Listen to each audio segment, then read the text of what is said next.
श्री गुरुदेव दत्त, श्री गुरुदेव दत्त, श्री गुरुदेव दत्त. गुरुचरित्र संक्षिप्त अध्याय 21.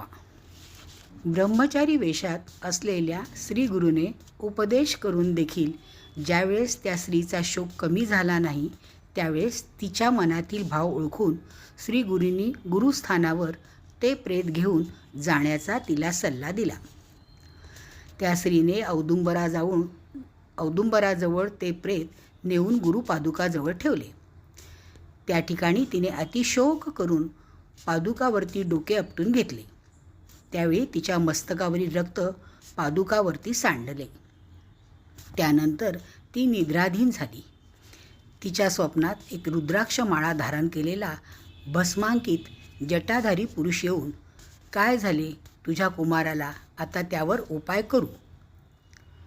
असे म्हणून त्याने त्या प्रेताच्या सर्वांगाला भस्म लावले. अर्थात भस्म लावणारे श्री गुरुच होते. श्री गुरूंनी भस्म लावल्यानंतर ते बालक त्वरित जिवंत झाले.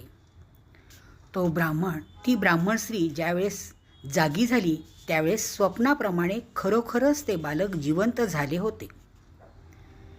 त्यावेळेस त्या ब्राह्मण स्त्रीस आणि तिच्या पतीस अतिशय आनंद झाला. तिने बालकासहित स्नान केले, पादुकावरील रक्त धुवून काढले, औदुंबराची पूजा करून तिथे दीप लावला. श्री गुरुदेव दत्त, श्री गुरुदेव दत्त, श्री गुरुदेव दत्त. अध्याय 21 समाप्त.